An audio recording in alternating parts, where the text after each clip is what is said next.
태국의 한 식당에서 여러 명의 여성이 심각한 대화를 나누고 있습니다. 분위기는 무겁고 긴장감이 감돌고 있는데요.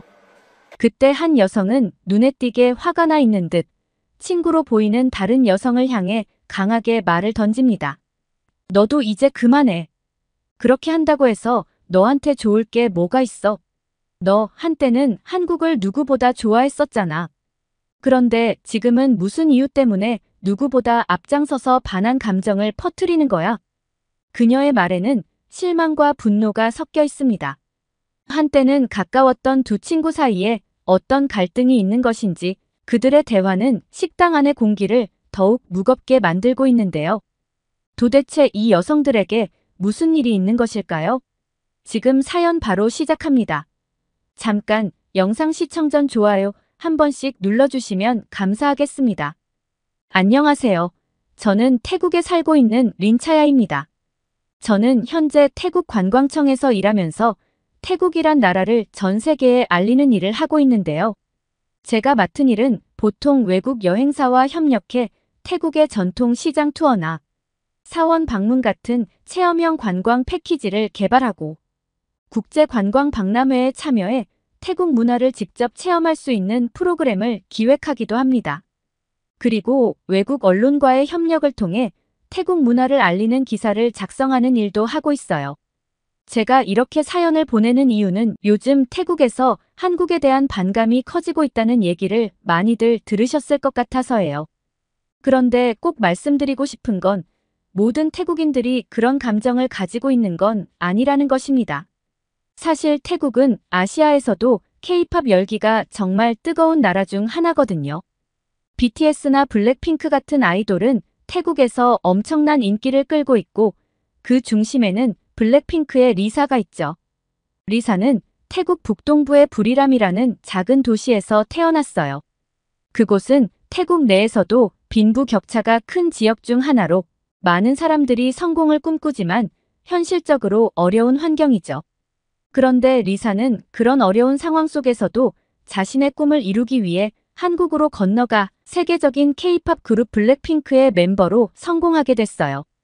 이 점에서 많은 태국인들은 리사를 단순한 아이돌이 아니라 진정한 영웅처럼 생각해요. 특히 리사는 하층민 출신임에도 불구하고 세계적인 스타가 되었기 때문에 태국인들에게는 더 큰 의미로 다가왔습니다. 리사의 성공은 나도 할 수 있다는 희망을 심어주었고 리사는 단지 유명한 가수일 뿐만 아니라 태국 문화를 세계에 알리는 데에도 큰 역할을 하고 있어요. 그녀가 솔로곡 라리사에서 전통 태국 의상을 입고 태국 문화를 담은 뮤직비디오를 선보였을 때 태국인들은 정말 자랑스러워했습니다. 그래서 태국에서는 그녀를 통해 한국에 대한 사랑도 더 깊어졌었어요. 그래서 현재의 상황이 더 안타깝게 느껴지기도 합니다. 한국에서도 태국에서 반한 감정이 퍼지고 있다는 뉴스가 보도된 걸 알고 있어요. 이 일이 시작된 건 지난 10월 말 태국의 한 언론사에서 한국 입국을 거부당하는 태국인들이 늘고 있다고 보도하면서부터였어요. 저도 처음에 한국 공항에서 태국인들이 입국을 거부당했다는 소식을 접하고 정말 놀랐어요. 태국인들이 한국을 여행하려고 갔는데 무더기로 입국이 거부되었다는 뉴스에 이게 무슨 일인가 싶었죠. 많은 태국인들이 한국을 좋아하는데 한국이 우리를 이렇게 대하는 걸 보고 마음이 참 좋지 않았습니다. 마치 한국이 태국을 무시하는 것처럼 느껴졌거든요. 하지만 조금 더 자세히 알아보니 한국 정부가 이런 결정을 내린 이유를 이해할 수 있게 됐어요.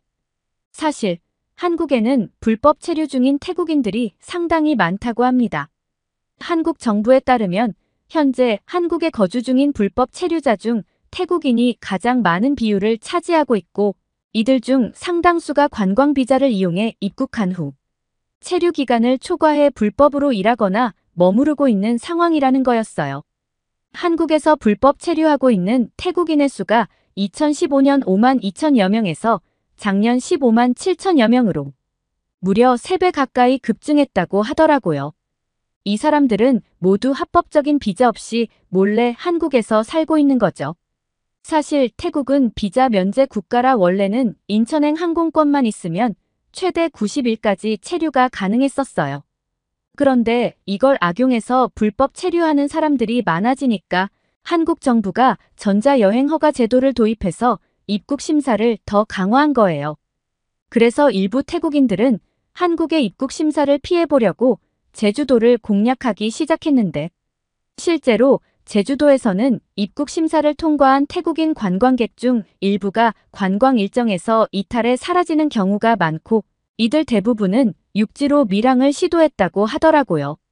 심지어 이렇게 몰래 들어와서 불법 체류하는 태국인들이 한국에서 문제를 일으키고 있는데 지난 7월에는 경기도 수원에서 태국인 불법 체류자가 마약을 하고 무등록 차량을 운전하다가 사고를 내고 도망가다 시민의 도움으로 경찰에 잡힌 사건도 있었어요.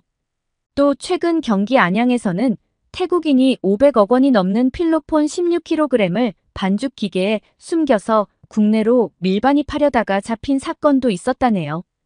이런 상황이 발생되다 보니 한국 정부 입장에서는 자국민을 보호하기 위해 태국인들의 한국 입국 심사를 더 엄격하게 할 수밖에 없었던 거죠.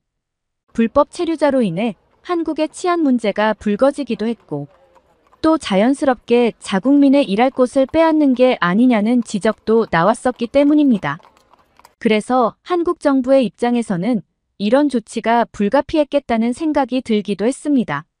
그리고 솔직히 한국 정부가 태국 불법 체류자들로 인해 골머리를 썩을 때 태국 정부에서는 이런 현실을 본체 만체하며 나 몰라라 해온 것도 사실입니다.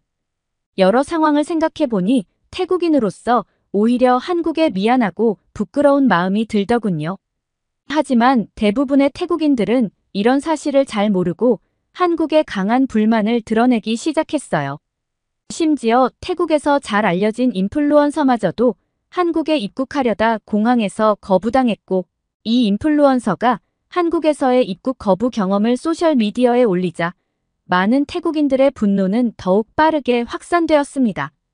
그리고 여러 태국인들이 소셜미디어를 통해 너도 나도 한국의 입국 거부 경험을 올리기 시작했어요. 어떤 태국 여성은 수많은 서류를 제시해 신뢰성을 보여도 입국 절차에서 거절당해 결국 발길을 돌렸다며 한국을 여러 차례 방문한 경험으로 입국 심사대의 질문을 잘 알기 때문에 여행에 관한 모든 자료를 준비했지만 월급과 비교해 너무 많은 돈을 들고 왔다는 이유로 입국을 거절당했다고 했어요. 그녀는 5년 동안 이번 여행을 위해 돈을 모았던 것이었다고 말했습니다. 태국의 한 대학 교수는 20여 개국을 여행했지만 한국에서는 입국을 거부당했다고 했어요. 또 다른 태국인은 과거 4번이나 한국을 방문한 기록을 보고 왜 다른 나라를 방문하지 않느냐는 질문을 받았다면서 마치 내가 범죄자이냐 끊임없이 신문받았다고 말했죠. 이런 사실들이 소셜미디어를 통해서 알려지자 대부분의 태국인들의 반응은 한국에 불법 체류하는 태국인들이 많다는 것은 알겠지만 합법적으로 한국을 관광하려는 태국인들에게 입국을 거부하는 것은 부당하다는 반응들이었습니다. 물론 억울하게 단지 한국을 관광하려고 갔던 태국인들이 입국을 거부당한 것이 억울한 감정이 드는 것은 당연하고 저도 그 부분에 대해서는 조금은 화가 납니다. 하지만 태국인 방문객이 줄면서 한국에 불법 체류하는 태국인들도 함께 줄었다는 한국 정부의 발표에 더 이상 할 말이 없어지더라고요. 물론 억울하게 한국에 입국 거부당한 태국인들도 있지만 한국을 방문하는 목적이 단순하지 않았던 태국인들도 많았다는 거니까요. 하지만 그런 사실에는 이미 태국인들은 관심이 없었습니다. 소셜미디어에 일부 네티즌들이 엇나간 시선으로 이런 상황을 선동하기 시작했고 그렇게 태국 내에서 한국에 대한 부정적인 감정이 퍼져나갔어요. 특히 벤코리아와 같은 해시태그가 유행하면서 많은 태국인들이 한국 여행을 금지하자는 목소리를 내더니 이제는 한국인도 태국에 오지 말라는 분위기까지 형성되고야 말았죠. 그런데 이런 와중에 상황을 더욱 악화시키는 사건이 발생하고 말았습니다. 태국여행협회 부회장의 한국 비하 발언으로 난리가 나버린 거죠.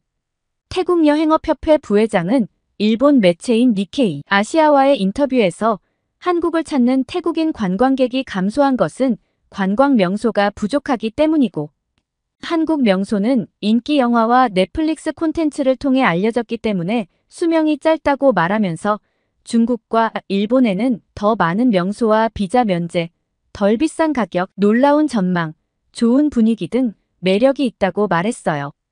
이 발언은 사실상 한국의 관광을 대놓고 비하한 것으로 받아들여졌고, 이에 대해 태국 한국문화원과 한국관광공사 방콕지사가 태국인의 한국 입국 거부 사례에 속상한 심정을 알겠으나 표현을 과장한 것으로 보인다며 문제를 제기하자 태국여행협회는 회장 명의의 공식 사과와 서한을 통해 협회 입장이 아닌 일부 관계자의 개인적 발언이라고 해명했지만, 해당 사건 이후 한국과 태국의 불편한 관계는 지속되고 있는 상황이에요.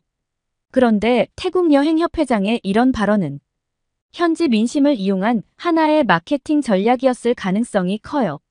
한국이 그동안 태국 사람들 사이에서 인기 있는 여행지였는데, 최근에 여러 이유로 한국 여행이 줄어들면서 협회에서는 그 자리를 일본이나 중국 같은 다른 나라가 채우길 바랐겠죠. 그래서 일본이나 중국을 더 많이 가라고 권유한 것 같은데, 이게 오히려 독이 되어버렸어요. 태국에서 한국을 비판하는 발언들이 나오면서 태국이 오히려 국제적으로 비판을 받는 상황이 되었습니다. 태국이 불법 이민자 문제나 강력 범죄를 제대로 막지 못하고 있는 상황에서 한국을 비판하니까 미국이나 일본 같은 나라들도 태국에 대해 불편함을 표현하기 시작한 거죠. 사실 이들 나라들은 원래도 태국의 불법 체류자 문제에 대해 불만이 있었는데, 이번 일을 계기로 한국의 입장에 공감하면서 태국을 비판하는 목소리가 더 커진 겁니다. 그래서 저는 진짜 태국인들의 이런 엇나간 반한 캠페인을 제발 말리고 싶어요. 지금 태국인들이 이럴 때가 아니거든요. 한국 여행 금지 운동이 시작되고 나서 태국인들이 실제로 한국보다는 중국과 일본으로 여행을 많이 가긴 했어요. 그 모습을 보고 태국 내에서 한국 여행에 대한 반대 운동이 먹혀 들어갔다며 한국에 상당한 영향을 줬을 거라며 의기양양해 하더라고요. 하지만 중요한 것은 이게 아니에요. 태국의 최대 관광 도시가 바로 방콕이잖아요. 그런데 최근에 태국을 찾는 한국인 여행객 숫자가 점점 줄어들고 있어서 현지 상인들이 생계에 큰 위협을 느끼고 있어요. 이러다 보니 방콕 안에서 폭동이 일어났고, 상인들은 자기 밥그릇을 지키기 위해 무력까지 사용하면서 시위하고 있는 상황이에요. 관광객이 줄어드는 게 단순히 돈 문제로 끝나는 게 아니라 사회적 불안정까지 불러오고 있는 거죠. 사실 저는 그런 피해를 직접 목격하고 있습니다. 바로 저희 엄마 이야기예요. 엄마는 방콕에서 식당을 운영하시는데, 이곳은 한국인들에게 꽤 잘 알려져 있어서 주로 한국인 손님들이 많았거든요. 그런데 한국 여행 금지 운동이 유행하고 나서부터 주변 상인들이 식당 앞에 한국인을 거부하겠다는 푯말을 붙이기 시작했어요. 심지어 한국인 손님들을 쫓아내는 일까지 벌어졌고, 이 사실이 알려지자 한국인들이 발길을 끊어버렸습니다.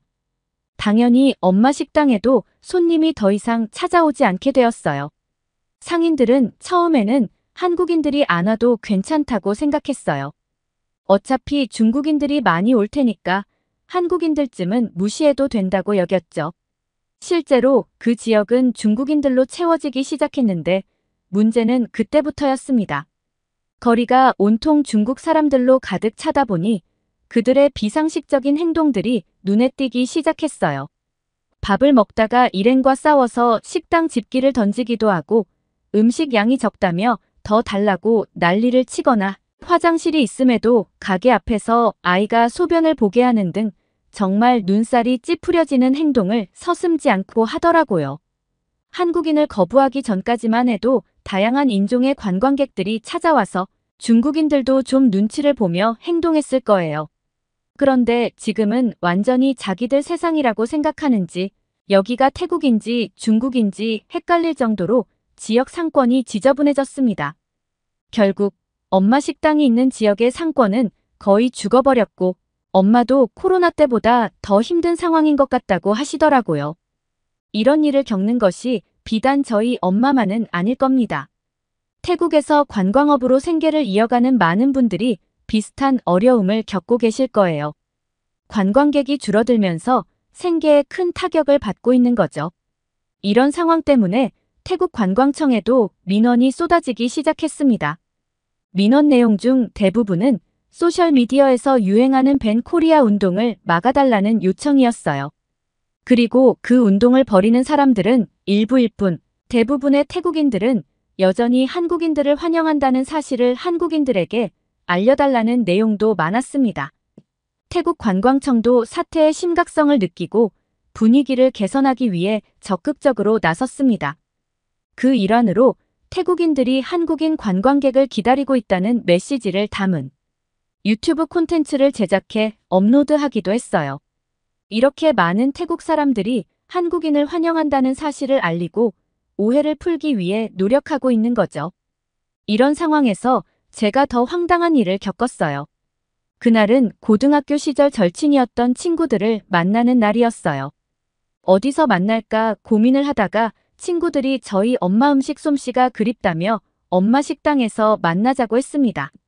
마침 손님도 없던 터라 저는 흔쾌히 수락했고 엄마 식당에서 모임을 가졌어요. 약속 시간에 친구들이 엄마 식당으로 찾아왔는데 가게에 들어서자마자 깜짝 놀라더라고요. 왜 이렇게 손님이 없느냐는 거였습니다. 그래서 저는 일련의 사정들을 친구들에게 털어놨어요. 태국 사람들이 제발 밴코리아 운동을 그만했으면 좋겠다고 했습니다. 그런데 제 친구 차타티다는 엄마 식당 사정은 이해가 가지만 오히려 태국에서 밴코리아 운동을 더 강하게 해야 한국 정부도 뭔가 느낄 게 있을 거라고 하더군요. 친구의 말을 듣고 저는 깜짝 놀라서 혹시 너도 밴코리아 해시태그를 쓰냐고 물어봤습니다. 그랬더니 친구가 사실은 자기도 한국에 갔다가 입국 거부를 당해서 한국 땅은 밟아보지도 못하고 태국으로 다시 돌아오게 되었다고 하더라고요. 그때 입은 피해가 이만저만이 아니라면서 분통을 터뜨렸어요. 제 주변에 한국 입국 거부를 당한 사람이 있다니 정말 놀랐죠. 그래서 처음에는 어떻게 해서 거부를 당하게 되었냐고 물어봤습니다. 차타티다가 말하기를 한국 출입국 관리소에서 한국에 온 이유가 무엇이냐고 이것저것 많이 물었다고 해요. 그런데 더 놀라운 건 친구의 대답이었어요. 사실은 여행을 가장한 취업 목적이었다고 하더라고요. 차타티다의 다른 친구가 한국에서는 6개월만 일해도 태국에서 버는 돈의 3배는 벌 수 있다고 말해서 차타티다도 혹해서 가보려고 했던 거죠. 그 친구가 차타티다에게 한국에 오기만 하면 일자리는 알아봐 줄 테니 일단 들어오기만 하라고 했다고 하네요. 그 말을 듣는데 정말 기가 막히더라고요. 자기가 하려고 했던 행동이 불법인지도 모르고 밴 코리아 운동이 정당하다고 말하는 게 어이가 없었어요. 차타티다의 이야기를 들으면서 한국에서 왜 입국 관리를 철저하게 할 수밖에 없는지 이해가 됐습니다. 저는 차타티다에게 이렇게 말했습니다. 지금 내가 하려고 했던 일이 얼마나 잘못된 일인지 알고 있어.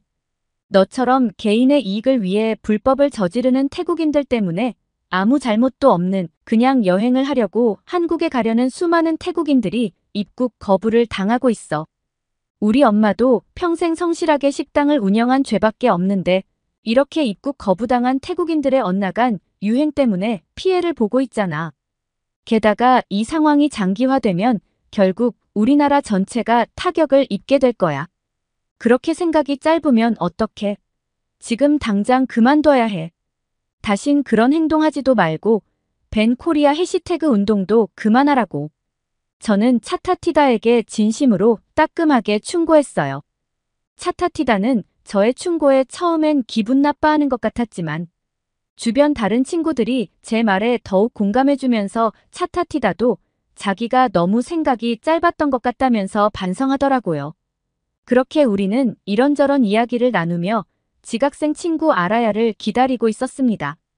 이 친구는 지각을 밥 먹듯이 해서 한 번도 약속 시간에 맞춰 온 적이 없어요.